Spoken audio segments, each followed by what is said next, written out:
Assalamualaikum warahmatullahi wabarakatuh. Salam sehat, salam hebat, salam bahagia. Kita itu harus selalu bahagia ya.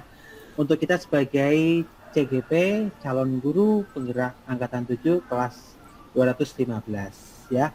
Di sini kami akan mempraktekkan yaitu praktek coaching untuk memenuhi tugas modul 2.3 sub 2.3.A.6. Yang sampai lupa apa? Demonstrasi kontekstual. Ya, perkenalkan di sini saya sendiri yaitu sebagai observer yaitu Wahyu Chandra Pamungkas, dan nanti ada rekan-rekan baik saya. Yang pertama ada Ibu Novi Bateni Samsuri Safitri. Mana tangannya Bu? Oke, itu sebagai coach ya. Dan di sini ada Ibu Anis Susiana sebagai coach. Mana tangannya Bu? Oke, terima kasih untuk kedua rekan saya ini ya. Sebelum kita mulai kelas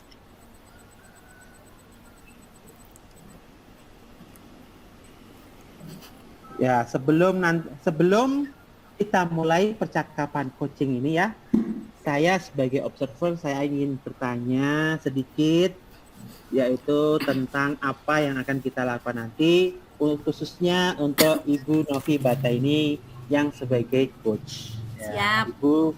Iya. Halo Ibu Novi Bata ini. Halo Pak, selamat siang. Sehat Bu ya? Alhamdulillah sehat. Pak Chandra Wah, pripun? alhamdulillah sehat. Bu Novi ini kelihatannya kok bahagia sekali ya. Betul Pak, harus tetap bahagia Betul, Bapak. betul. Harus guru penggerak itu jiwanya harus bahagia. Bukan begitu Bu Setuju. Novi? Setuju. Iya. Meskipun tugas banyak, tetapi hati kita harus tetap nyaman dan bahagia. Betul. Oke, Bu Novi, tidak lupa dan tidak lain yaitu pada kesempatan kali ini akan mempraktekkan yaitu sebuah coaching ya, dan coachingnya Betul. Ibu Anis Susiana. Ibu Anis mungkin ini sudah siap Bu Anis ya?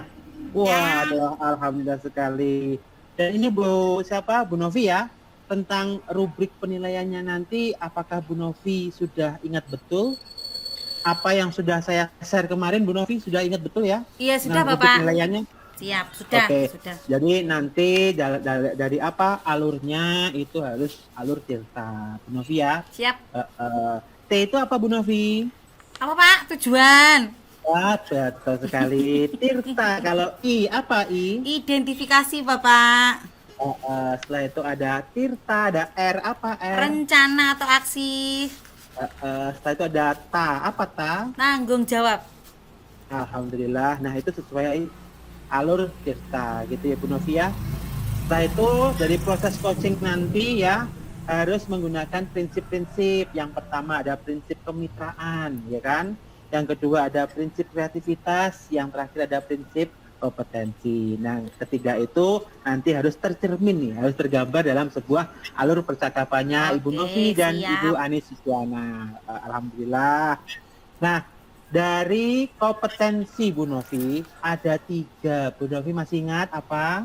Kompetensi inti coaching itu yang pertama adalah kehadiran penuh atau present, kemudian yang kedua mendengarkan dengan aktif, dan yang ketiga itu mengajukan pertanyaan yang berbobot, Pak Chandra. Nah, betul sekali. Dari ketiga kompetensi itu, Ibu Novi, indikator ketercapaian dari apa yang Ibu Novi inginkan nanti apa?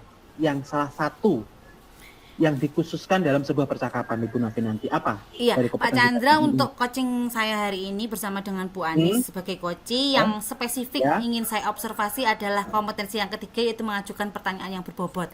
Jadi nanti di sini saya akan menggali ide-ide dari coach supaya beliau nanti bisa menemukan solusi dari permasalahan-permasalahannya. Oke, wah ini sangat menarik sekali ya. Jadi mengajukan pertanyaan berbobot dari seorang coach kepada coachee. Nah, oke Bu Novi, untuk mempersingkat waktu ya, silahkan Ibu Novi Bataini sebagai coach dan Ibu Anis sebagai coachee mempraktekkan coaching. Silahkan, waktu dipersilahkan. Oke, terima kasih Pak Wahyu Chandra. kami mulai nggih. Oke, selamat siang Bu Anis. Selamat siang Bu Novi.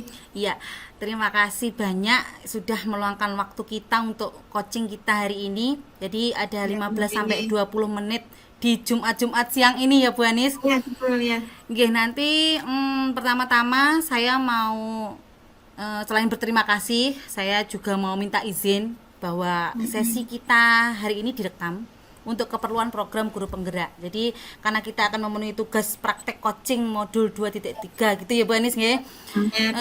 Dan nanti saya mungkin sepanjang percakapan akan mencatat. Jadi kalau pas saya tidak melihat ke kamera itu bukan saya tidak memperhatikan, tapi itu saya sedang mencatat sesuatu supaya justru saya tidak lupa. Minta izin untuk itu nggih Bu Anis. Ya Bu Novi. Nggih, dan sepanjang sesi ini nanti hanya kita yang bisa mendengar dan juga fasilitator untuk keperluan pembelajaran. Jadi sesi ini dijaga kerahasiaannya begitu Bu Anis ya. Ya. Baiklah, kita mulai. Bu Anis pengen ngobrolin tentang apa nih siang ini? Baik, terima kasih Bu Novi. Siang ini saya ingin mengobrolkan tentang proses belajar mengajar di sekolah saya, Bu. Terutama di kelas saya. Oke, siap Bu Anis. Semoga nanti bisa saling mencerahkan ya nanti ya. Nah Bu Anis, dari pembicaraan kita hari ini, apa yang ingin Bu Anis dapatkan? Jadi begini Bu Novi, saya punya rencana ingin melaksanakan pembelajaran berbasis digital di kelas saya. Nah, kan terutama di materi yang mau yaitu peluang kejadian, karena selama ini metode yang saya ajarkan itu, yang saya gunakan itu masih ceramah. Nah, mungkin anak-anak di situ akan bosan karena metodenya ceramah, sehingga kurang menarik minat mereka. Juga karena pada materi ini kan banyak sekali Bu ya, objek-objek yang ditampilkan pada peluang. Sebagai percobaan itu objeknya banyak sekali, sehingga kalau menggunakan digital ini menurut saya akan lebih mudah penggunaannya. Oke, kalau boleh saya konfirmasi ulang ya Bu Anis ini. Jadi Bu Anis ini mempunyai rencana untuk melaksanakan pembelajaran yang berbasis digital kepada anak-anak, khususnya pada materi peluang kejadian ya Bu ya. Karena kalau menggunakan metode yang satu arah atau ceramah itu kurang menarik dan menyebabkan kebosanan siswa juga ya. Seperti itu ya Bu Anis ya. Iya, betul. Nah, kalau seperti itu, sekarang situasinya seperti apa Bu Anis? Jadi situasinya biasanya seperti ini. Kalau di kelas itu kan saya menggunakan metode ceramah. Nah, kemudian setelah mengajarkan tentang satu materi, itu saya berikan tugas kepada anak-anak untuk dikerjakan. Nah, di situ saya melihat anak-anak itu antusiasnya kurang dari kegiatan yang saya berikan untuk dikerjakan tersebut. Jadi Bu Anis melihat bahwa siswa itu kurang antusias dalam mengerjakan soal gitu ya Bu ya. Kira-kira apa yang mempengaruhi hal itu Bu Anis? Ya, kemungkinan itu tadi Bu Novi, karena hanya ceramah, karena berhubung objeknya peluang kejadian itu objeknya sangat banyak sekali. Kalau ceramah kan biasanya hanya membayangkan. Nah, di situ mungkin mereka belum begitu jelas, jadi bingung mau menyelesaikan, masih belum bisa nangkep apa inti dari materinya itu mungkin itu Bu Novi. Oke, dari kejadian itu tadi, kira-kira yang ingin situasi apa yang ingin Bu Anis inginkan saat ini? Kalau itu Bu Novi, saya ingin siswa saya lebih aktif dalam proses pembelajaran. Kemudian saya juga ingin siswa saya berpikir lebih kritis lagi dan dapat menyelesaikan tugas-tugas yang saya berikan dengan hasil yang lebih baik. Oke, jadi Bu Anis ini pengennya siswanya aktif dalam proses belajar mengajar, kemudian juga ingin siswanya itu berpikir kritis gitu ya Bu ya? Ya, betul Bu Novi. Nah, kalau menurut Bu Anis nih, apa yang membuat itu bisa terwujud kira-kira Bu Anis? Dari itu menurut saya ada satu ide Bu. Dari ini tadi saya muncul satu ide gitu yang harus saya lakukan ini, yaitu membuat media pembelajaran yang berbasis digital. Karena menurut saya ini akan mempermudah saya menampilkan objek-objek yang sangat banyak tadi dari materi peluang kejadian tadi. Menggunakan saja, tidak hanya berimajinasi tentang benda-benda yang menjadi uji coba atau bahan percobaan. Jadi mereka akan lebih tertarik dan lebih antusias dalam belajar. Oke, kalau ini kalau rentang nilai nih, kalau satu itu kira-kira belum sama sekali terjadi apa tadi pembelajaran yang berbasis digital, dan kalau 10 itu sudah setiap hari. Kira-kira di mana ini posisi Bu Anis sekarang dalam mencapai tujuannya Bu Anis tadi? 3 Bu Novi. Masih 3 ya? Karena masih belum menggunakan media, masih ceramah. Oke. Nah, kalau menurut Bu Anis, kira-kira apa kekuatan Bu Anis dalam mencapai tujuannya Bu Anis tersebut? Alhamdulillah sebenarnya kekuatan itu besar sekali Bu Novi di sekolah saya, baik dari diri saya, mungkin saya bisa sedikit banyak bisa memanfaatkan sumber belajar yang berupa media digital itu, meskipun sederhana website itu saya juga bisa sedikit, ada kuisis, ada Padlet, kemudian ada kalau di matematika itu GeoGebra juga ada untuk menampilkan materi-materi yang lebih menantang, menarik. Kemudian dari segi sarpras di sekolah saya itu sebenarnya juga ada lab komputer yang biasanya juga dimanfaatkan oleh guru-guru. Kemudian juga kita punya 18 Chromebook kita dapat dari pemerintah kemarin. Kemudian kita juga punya TV IDTV itu yang berukuran 51 inci, kira-kira jumlahnya juga ada kalau 8 itu Bu Novi. Oke, kalau saya tangkap berarti memang sarana prasarannya juga sudah memadai ya Bu Anis ya. Nah, jadi kalau seperti itu, apakah ada hambatan dan gangguan yang menghalangi Bu Anis untuk meraih tujuannya itu? Hambatannya ya karena rencana yang mau saya rencanakan itu memang butuh waktu Bu Novi, karena saya juga harus mempersiapkan RPP-nya, kemudian saya juga harus membuat media pembelajarannya yang sesuai tentunya, yang sesuai dengan materi dan juga minat kebutuhan belajar siswa saya. Oke, jadi butuh waktu ya sebetulnya Bu Anis ya. Betul, Bu Novi. Nah, kalau seperti itu, menurut Bu Anis, ini kira-kira solusi terbaik untuk meminimalisir hambatannya itu apa kira-kira Bu? Karena hambatannya di waktu ya, saya akan berusaha segera membuat RPP dan juga media pembelajaran Bu Novi. Oke, membuat RPP dan media pembelajaran ya. Adakah prioritas untuk melaksanakan rencananya Bu Anis ini? Mungkin yang menjadi prioritas saya saat ini yaitu membuat media dulu ya Bu Novi ya, karena ini memerlukan konsep dan kesesuaian antara materinya juga dan kebutuhan belajar siswa, agar siswa saya bisa lebih memahami materi yang saya sampaikan. Oke, jadi lebih prioritasnya ke membuat RPP-nya dulu tadi ya Bu ya. Kemudian strateginya yang bagaimana itu Bu Anis kira-kira? Strateginya saya akan membuat media pembelajaran digital dengan menggunakan Padlet yang di dalamnya nanti ada pertanyaan pemantik sebagai persepsi bagi siswa agar siswa lebih berpikir kritis. Di sana juga nanti ada materi yang saya tampilkan berupa video pembelajaran mengenai konsep peluang kejadian. Kemudian saya juga akan membuat lembar kerja siswa yang harus disediakan secara berkelompok. Ini juga melatih juga gotong royong di profil pelajar Pancasila. Kemudian membuat kuis melalui kuisis untuk mengukur pemahaman siswa saya. Oke, sebetulnya luar biasa ya Bu Anis sudah strateginya itu tadi membuat media pembelajaran berbasis digital dengan menggunakan Padlet ya Bu ya. Padlet yang ada di dalamnya ada pertanyaan pemantik sebagai persepsi bagi siswa agar siswa lebih berpikir kritis, dan kemudian ada materi berupa video pembelajaran itu tadi ya Bu ya. Nah, kalau seperti itu kira-kira bagaimana dengan jangka waktunya Bu Anis? Untuk jangka waktunya untuk KBM di SMA itu 2 kali 45 menit. Tapi untuk menyelesaikan ini saya tentunya juga butuh waktu kira-kira ya 1-2 minggu lah. Oke, 1-2 minggu ya Bu Anis ya. Untuk menyusun RPP dan media. Oke. Untuk kriteria keberhasilannya rencana Bu Anis tersebut seperti apa? Kriteria keberhasilannya akan saya rasakan jika murid saya bisa antusias lagi, kemudian juga meningkatkan hasil belajarnya. Oke, iya. Adakah yang bisa membantu Bu Anis dalam melaksanakan rencananya itu Bu Anis? Kira-kira? Tentunya ada Bu. Alhamdulillah ada Bu. Di sekolah saya itu ada beberapa guru matematika yang tergabung dalam namanya kalau di sekolah saya MGMPS, MGMP. guru matematika itu kurang lebih ada 7 orang Bu Novi. Karena biasanya sebulan sekali itu berkumpul untuk membicarakan tentang permasalahan matematika. Oke, jadi intinya Bu Anis akan berkolaborasi dengan teman-teman AGMP di sekolah Bu Anis nggih? Betul Bu Novi. Oke. Nah, sekarang target untuk melaksanakan rencana aksinya Bu Anis itu kapan? 2 minggu Bu Novi. Oke, kurang lebih 2 minggu nggih. Oke.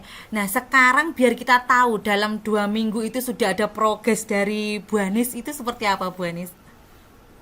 Ya, kita janjian lagi aja Bu Novi. Nanti paling enggak minggu depan kita ketemu lagi Bu Novi lagi ya. Siap Bu Anis, saya ingin mendengar ceritanya Bu Anis setelah Bu Anis merencanakan aksinya itu seperti apa. Itu saya itu ingin mendengar ceritanya seperti itu Bu Anis. Setuju. Oke Bu Anis, menurut Bu Anis nih, siapakah yang perlu dimintai dukungan untuk menjaga komitmennya Bu Anis ini? Kalau dukungan ya tentunya yang pertama saya akan segera berkoordinasi dengan kepala lab komputer sebagai penanggung jawab lab. Tujuannya apa? Untuk menanyakan jadwal, karena yang memakai itu bukan hanya 1 orang guru mata pelajaran, jadi saya juga harus konfirmasi jadwal. Kemudian saya juga akan segera mengatur jadwal untuk berkolaborasi, berkoordinasi dengan teman-teman MGMPS Matematika. Wah, luar Begitu, biasa ini ya, luar biasa sekali ya Bu Anis ya. Jadi komitmennya Bu Anis ini adalah berkoordinasi dengan kepala laboratorium komputer dan juga berkolaborasi dengan rekan sejawat untuk membuat RPP tadi ya Bu Anis ya. Betul Bu Novi. Oke, pertanyaan terakhir nih Bu Anis. Kira-kira apa yang dapat disimpulkan dari pembicaraan kita hari ini Bu Anis? Alhamdulillah Bu Novi, hari ini saya sudah tercerahkan. Jadi lebih semangat lagi dengan curhatan tadi. Jadi dari tadi saya juga dari pembicaraan kita tadi muncul ide tadi, yaitu permasalahan siswa yang kurang antusias, sehingga saya muncul ide untuk membuat pembelajaran yang berbasis digital. Akan saya usahakan itu Bu Novi, menggunakan aplikasi-aplikasi yang berbasis website seperti Quizzes, Padlet, dan juga Wordwall tadi. Saya juga akan berkolaborasi dengan teman MGMPS saya dan juga mematangkan ini, mengatur jadwal dengan kepala laboratorium untuk mendukung pembelajaran yang akan saya laksanakan. Wah, keren sekali ya Bu Anis ya. Semoga rencana aksinya ini bisa berjalan dengan baik. Semoga bermanfaat ya Bu Anis diskusi kita hari ini. Ya, terima kasih Bu Novi. Oke, sama-sama Bu Anis. Assalamualaikum. Waalaikumsalam. Monggo Pak Chandra. Saya kembalikan ke Pak Chandra. Terima kasih. Ini sangat menarik sekali ya antara Ibu Anis dan Ibu Novi ya, tentang apa tadi, pembelajaran berbasis digital. Iya, gitu ya Bu Anis ya, benar-benar ya. Iya, Pak. Saya ini juga mencatat nih dari tadi, bukan Bu Novi saja yang mencatat tapi saya juga mencatat ya. Yang pertama itu gini ya, dari ide-idenya siapa tadi, Ibu Bu Anis. Ya, Ya. Ibu Anis itu sudah muncul ya dari pertanyaan-pertanyaan yang Ibu Novi ajukan. Itu sangat bagus sekali dari praktek coaching ini ya. Itu sudah alurnya juga sudah baik, alurnya cerita juga sudah sangat terlihat ya, dari tujuan, dari identifikasi, dari rencana aksinya Bu Anis sendiri, dan sampai komitmen atau tanggung jawab yang diutarakan oleh seorang coaching. Nah, ini sangat bagus sekali nih seorang coach ini ya, Bu Novi ini ya. Dari pertanyaan bagus lagi tadi ya, keluarlah, muncullah sebuah ide. Wah, idenya datang dari seorang coach sendiri. Itu sangat bagus sekali. Oke, pertanyaan untuk seorang coach. Nggak apa-apa ya. Oke, siap Pak. Tadi saya juga sudah mencatat banyak dari observasi saya terhadap Ibu Novi dan Ibu Anis. Sekarang ini, tadi awal Ibu Novi sudah mengatakan bahwasannya kompetensinya satu ini Pak nih yang saya akan gali. Nah, ini sudah tercapai apa belum Bu Novi?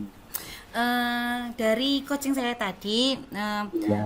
betul seperti apa yang dikatakan Pak Chandra, saya mengembangkan satu kompetensi, yaitu mengajukan pertanyaan yang berbobot. Dari indikator ketercapaian tadi, jadi si coach ini tadi sudah bisa memunculkan ide-idenya untuk memecahkan masalahnya.